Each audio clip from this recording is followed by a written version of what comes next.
everybody. I've got a very wordy presentation because it's quite a hefty topic, as my research has led me to believe. I welcome questions and I'll answer them as best as I can. There's a narrative I want to follow around data ownership. Ownership is very important, but as it says in the heading, we're going to explore ownership, access, and responsibility in the digital age. An ecosystem I'm very, very passionate about. Let me just give you quick the agenda. So I'm going to introduce the topic and talk about a few things that we feel are important to understand, which leads into sort of the origins of what is data, where do we get it, the ownership of it, and the usage of it, and understanding what people do with it, and then how people interact, how do third parties, how do other companies interact with the data, and specifically your data. And then hopefully by that time, a couple of interesting topics will have been raised, and we can have a bit of a discussion around it. Feel free, that's the kind of place where you can disagree with me or challenge me on a couple of things, which I wholeheartedly welcome. And I'm not going to present the fact that I'm the knowing person around data ownership. I'm going to present you with the research, and we can take it from there. Okay, so I just want to start off very deliberately saying some things about ecosystems, because it is quite important in the whole narrative that I've constructed. So ecosystem is a platform, a machine learning platform, that allows companies to build their own human-centric interactions. And human-centric interaction could be, the output of it could be a recommender. That we think that you would like this service, we think that you would like this product. At the end of it, we've got a platform that has been used by enterprise clients to put at least 250 use cases into production. Yes, we are using a lot of data, and it's impacting 190 million people. It is generating benefit for those enterprise companies that are using it. We believe that if you use behavioral social science coupled with real-time capabilities, you can put those predictions into production and generate that uplift. But what has this got to do with data? At a recent event I was hosting at the AI Expo, we were leading with a tagline that said, "Personalize every interaction." And people would come and they would see it and they would say something like, "Oh, well, that sounds fantastic. Tell me about it." And I'd say, "Do you agree with that statement?" And he said, "Well, okay." And I'd have some people that came and said to me, "Well, I've got a small insurance brokerage. I know all my customers by name." In theory, you could use a service like ours or a platform like ours, but generally, what we want to do is we want to make sure that the large companies that have millions of customers, they would like to speak to their customers better, because they believe that if they can speak to those customers better, the way that they want to be spoken to at the time they want, it would create value for both sides. And so that leads us to this term of personalization. If we can get very personal about a service, a product, an understanding of that person, hence the name personalize, we could get a better understanding. We could get services and products and things out there that would make people's lives better. And that is always the hope. You engage with a service to make your life better. You engage with a bank to keep your money in a place which is safer than under your mattress. And there are many other benefits. So you engage with that service to make your life better. If we're on the same page with believing that large enterprise companies like telecommunications companies and financial services companies engage with their customers better, how do they do that at scale and within budgets? The obvious answer is to do it digitally. They could do it manually. They could employ 1 million people in a call center to phone their customers, like some of our 50 million customers. You would have to have a lot of people, 1 million people phoning 100, 200, 300 people a day just to get through that in a reasonable time frame. Technically, you could do it. I don't know what value you would get. You would spend more money than the company generates to employ those people in the call center. So the obvious answer is you go digital. And that's where as soon as you say digital, that's where data comes in. Companies that offer those services aggregate the data, bring the data sets together, offer you a service, you provide them with some data, and you get a service in response in return. Various companies similar to us that deal with data as one of their inputs get that data as part of the company that we're involved with. So if it's a bank, we are inside that bank's environment. We have to behave as if we are the bank, as if we are the telco, and anybody that engages with those enterprises has an agreement with those enterprises. We are bound by those same rules of engagement. So I'm going to get a bit more to that later. I just want to talk a little bit about some of the regulations and some of the other terms and terminology that are banning about in this whole data ownership discussion. Why do we care who owns the data? Why is it important? What are the benefits and what are the drawbacks? We talk about data ownership.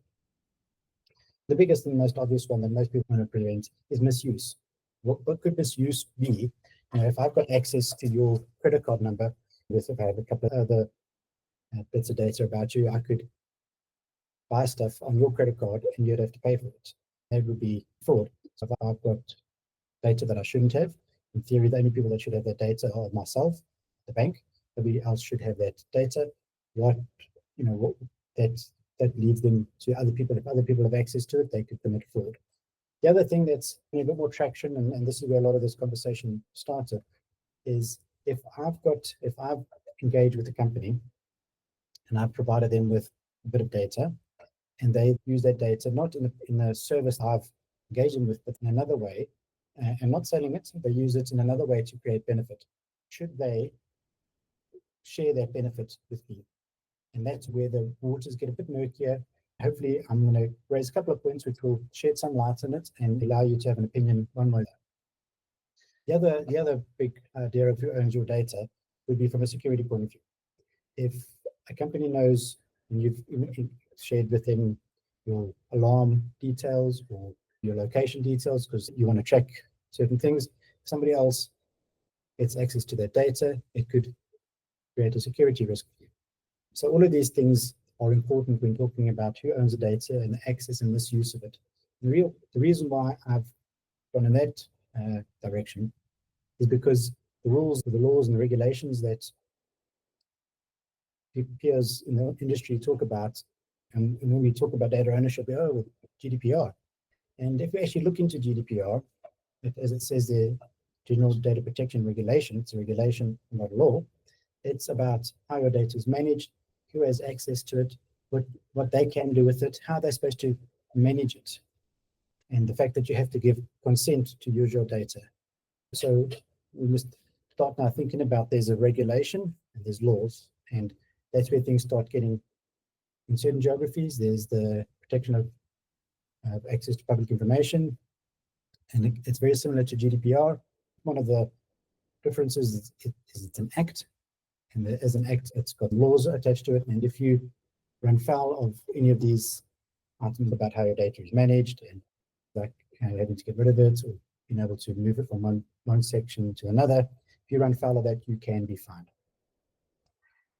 In the USA, my research has led me to believe that there's no federal law yet, although there are a couple of on the statutes that haven't been passed. A lot of states have their own laws that are similar to GDPR, not exactly the same. And the one that gets the most airtime is the California Consumer Privacy Act. There is talk of putting a law like a GDPR on the federal statutes in the not too distant future. That leads me to talking about ownership and what COPIA is trying to do in intellectual property. GDPR and those types of regulations, acts. What should a company that has access to your data do about it? How should they manage it? What are the consequences if they don't? And so on and so forth. So it's more about managing it. They don't say who owns the data. And the difficulty comes in that people believe that personal data is intellectual property. All professors have agreed on this yet. So that's where we start having a bit of an issue, is that we believe that our data is personal property or intellectual property. And if you think about it, intellectual property is something like, I've drawn a picture, I used my talents to draw a picture. Now that's my intellectual property, or I've coded something, I've used my skills to create something. The fact that you live at 21 Kingfisher Avenue is not property. It's just a data point. And as such, it's very difficult to attach ownership to it. Although, on the other hand, if you give companies like banks and telecommunications access to your data, they can generate value out of it. So that's where it starts getting a bit murky. And that's where your terms and conditions when you enter into these services are very important. So that leads me on to talking about balancing privacy, security, and accessibility. That's where these GDPRs and those types of regulations come into being. They're trying to make sure that once you've given that data freely to an organization, they then have the responsibility to maintain it in a proper and just environment, not to let it get into hands that shouldn't have it. And they are the ones that are responsible for security. They are the ones that are responsible for allowing access to that data. And when you allow access to that data to third-party companies, they then have to sign and be held to the same laws and responsibilities and contracts that those major companies, the enterprise companies, have with the individual. And I can attest to that as a company that is involved in that environment. We have to sign data usage contracts, privacy contracts. We've got a chief data officer that has to present credentials and make sure that as a company, we are not misusing that data. We are treating the data the same as the data aggregators would. And we are held under the same laws and consequences if we do not do that. Those contracts and the data define how we can use that data, what is anonymized. A lot of the laws around GDPR and POPIA is shielding sensitive information from third parties, even from within that organization. They might need to gather that data, and they have to prove that gathering that data is needed, but they're not allowed to, not allowed to share it further than that. So, things like your age, your sickness, and those kind of things, that's not data that gets shared freely once you're inside a company. It's more around the privacy laws. It's the fact that these things we need to know about you. Other people do not need to know that about you. We need it for this specific reason, therefore it's over there. And so we then, as a company, if we want to create those personalized engagements and understand the human and the data, how do we engage with data? Let's run through an example to illustrate some of the topics I was just talking about. You've started your first job, you sign a contract, do a certain service for a company, and they want to pay you the salary. They say you need to pay it electronically into a bank account. Okay, you need to find a bank. Bank says to you, Rob, we need to know who you're working for, what your salary is, where you live, your ID number, and we need to know if you're male or female, we need to know your age. And I go, well, I just want to open a bank account. Why do you need all those things? We need to know it because if we need to get a hold of you for some reason, we need to know where you live. If we want to offer you risk products, we need to know how much you earn. And you might look at it and go, well, yeah, I really need to know all that about me, but I want the service from you, so you give them your data. That's the first time a company gets data about you. And we kind of, a lot of times that can be termed demographic data.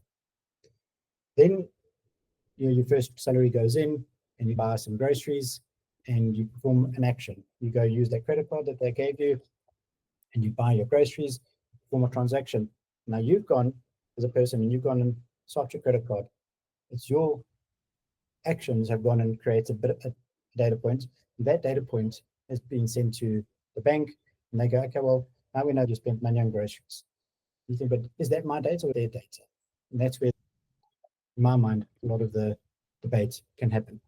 But I think it's quite obvious or quite sensible is that you might have now done one or two things. You've entered into a contract with that bank to provide that service, and they've collected that data. So they've done work to get the data, and they store it, they protect it, they do all of those things. So they should, in theory, be allowed to benefit from doing that. And they might then derive other data points from your transactions. They might say, well, you spend an average 100 Rand at the grocery store and you spend 500 Rand at the liquor store. So we know something about you. That's not your data. They've gone and added data to it, so they own that data.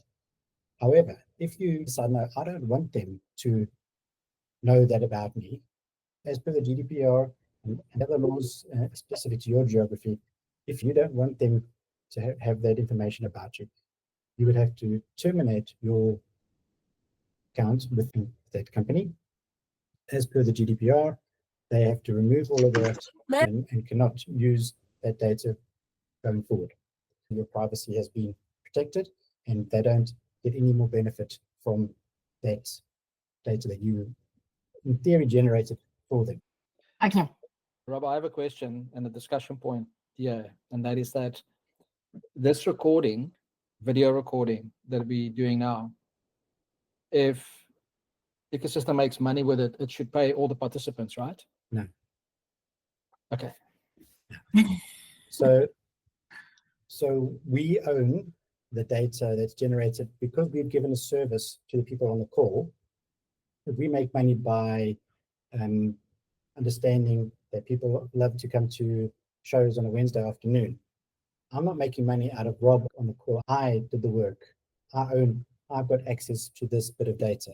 The people on here have come in and they're participating freely in this environment. However, I can't exploit the fact that Rob is here and ask Rob, will you buy my product? That starts getting into the exploitation and privacy. It's not about data ownership, it's about privacy. You know something about me which should be kept private. And that's where I believe the line is drawn. It is a squiggly line, as I'll get to a bit later with some of the terms and conditions certain companies have on their websites. Sorry, I just want to know something real quickly down. For people who are currently recording on social media platforms, and where does all data go to? Is it going to the strict place, or are they hiding it away in servers, or what are they doing with it? So social media. So we've got to separate out. We use a blanket term called social media. Each time you go onto a Facebook or a Pinterest, they are separate entities. So let's use Facebook. If you go onto Facebook, whatever you put into Facebook, Facebook has to keep it in their space, right? According to the popular laws or the GDPR laws, there are certain things they can't do with that data. However, if you've said to them, yes, you can use my data, I want this service, because they'd have to ask you, you can monetize my data. Generally, it's in small print that you don't see. They can monetize your data, sell it to third parties, but they have to ask you first, and it's generally in the details. So Facebook has to keep their data separate from. Facebook can't go and say it doesn't have to automatically, it might happen, there might be data sharing agreements where data gets sold to another company, but they would have had to get explicit approval from you. When, for example, Facebook sells their data to a third party, can that data be used for illegal purposes? That would No. You would hope that it wouldn't be used for illegal purposes, and everything that I've said, Joe, all the research is no ways are you allowed to do anything illegal with that data. But it depends. It all depends on the license. All the companies that allow you to use public services have an end user license agreement every time you engage, and in that engagement, it basically tells you what it will be doing the data and who they will be sharing it with or selling it to. And there is basically nothing you can do if there are dark web or other extraneous characters in that activity. So if you think of, I just last night did quite a big review on Llama 3.2 and Llama 3.3 from Meta that just got released recently. People in Europe are not allowed to use it for research at all. It's illegal. Even though it's publicly available. Under the EU agreement, the EU has got the Patriot Act and a whole bunch of other acts that are very specific to where data. So you're not allowed as an EU member or a citizen that live in a country in the EU use any cloud services outside of the EU. And it all stemmed from a case when an FBI official in the US did research on an EU, basically a person living there. And because they are a domestic agency, they weren't allowed and they didn't have jurisdiction. and the EU took it very personally. So you find that there are from the public laws, and I think that's the point Rob is trying to make here, is that there are two pillars you have to think about here. There's the public view, and then there's when companies use data privately. Like if you go to your bank and you share your name, your address, your financial details, you normally have to opt in to certain ways in which they will use it to get your score. Maybe I'm preempting. But no, Joe, you're exactly right. That's exactly what it's trying to say. And then I just want to ask, so now what will happen in case of where that third party would use your information to fraud you or clone your identity and put a bunch of bank charges with you? I can give you one perspective on that. And we've seen cases like that before.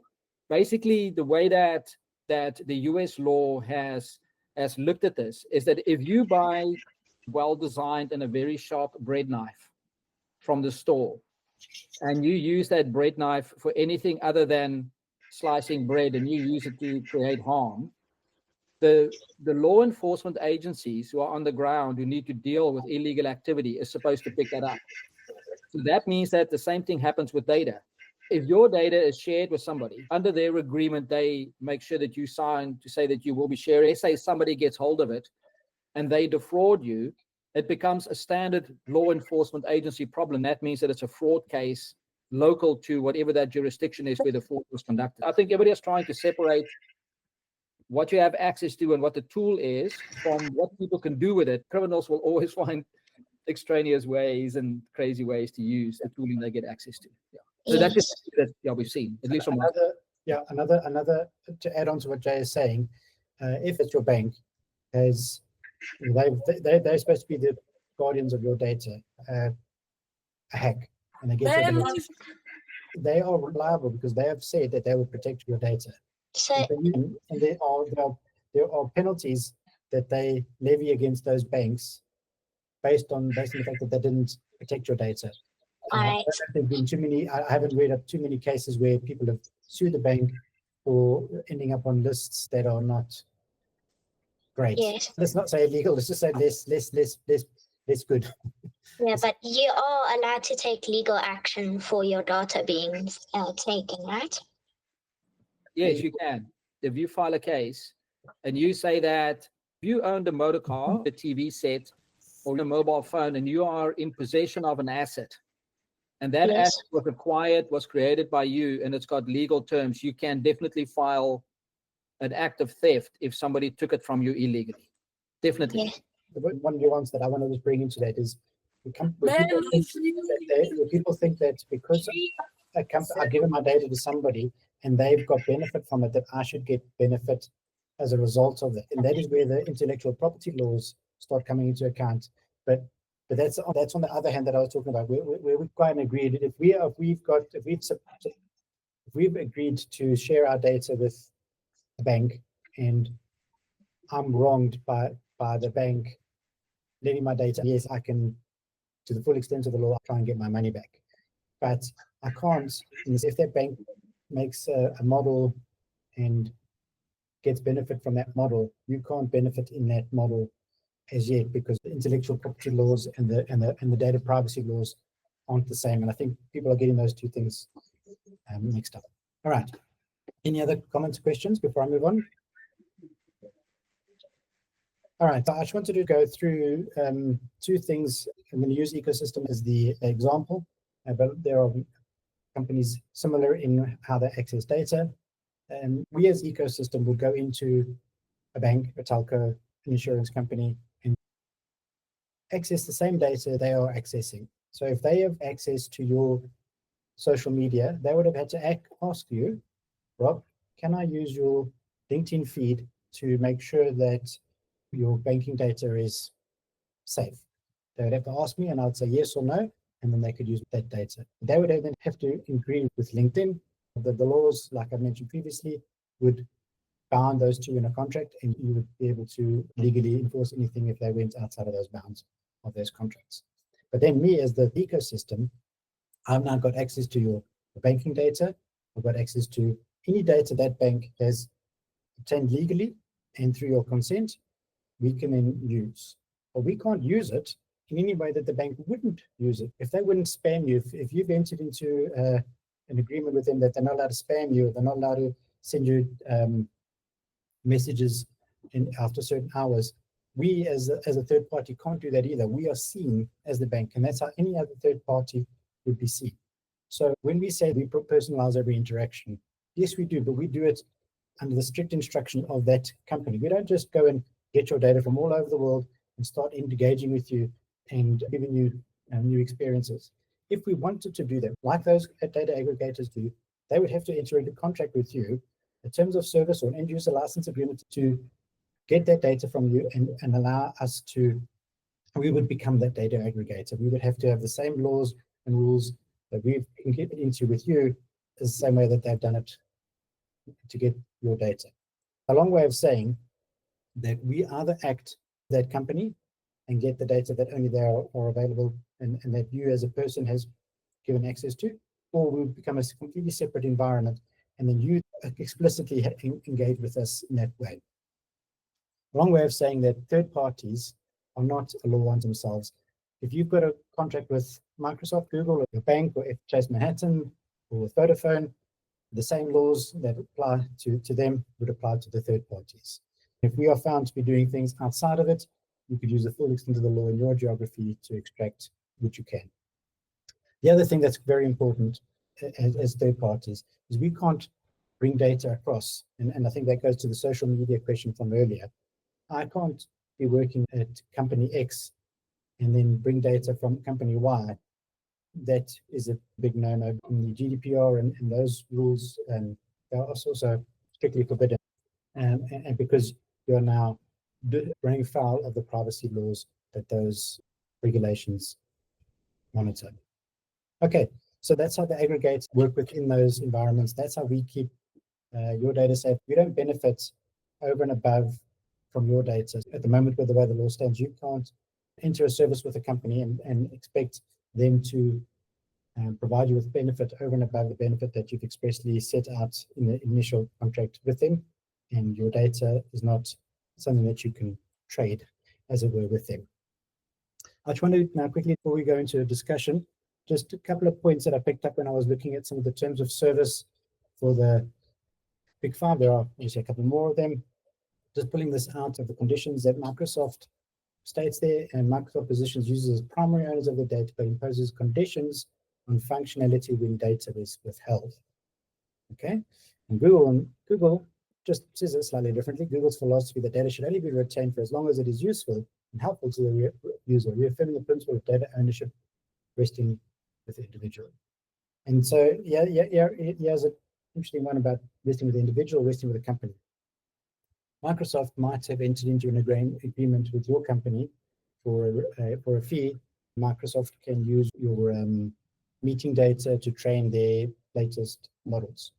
If your company has entered into that agreement, you should be able to find that out. And number two, generally your agreement of conditions of employment would include the fact that they could use company data in the long term, in the end, and they could use your data to supply, say, Microsoft to generate those models. So it's all about understanding the terms and conditions and making sure that you understand that data is, we think it is ours. But it's interesting that intellectual property, people are just struggling with this. And data is not intellectual property at the moment. It might change. And companies that use our data might be getting benefit out of it. We've generally signed up for a service and we're getting benefit out of that service. Think of Microsoft Teams. As ecosystem, we're generally a Google shop. We pay a lot of money to Google for Google Meet, for various other things. But when companies outside of our environment want to invite us to a meeting on Teams, that company might be paying for the Microsoft license. But when it comes to me, I can either choose to use the Microsoft service and click on that meeting and go to the meeting. And for me, I'm getting benefit out of it. I don't have to buy the Microsoft Teams license. I can just go to that meeting. But yet, the fact that I'm at that meeting, I can't now say to them, no, you can't use data about that meeting in that environment because I've got benefit out of that. When I click on that, yes, it's okay. That's basically what I'm accepting. You need to read all of those terms and conditions. Essentially, they've got to say two things. They've got to say that they will not use your data in a negative manner. If you want it to be removed, it can, but then functionality may be withheld. If hopefully I've given you an idea of data ownership, why it's important, where data is derived from, what people are doing with it. So for the next couple of minutes, maybe there's some questions or comments that we can all discuss.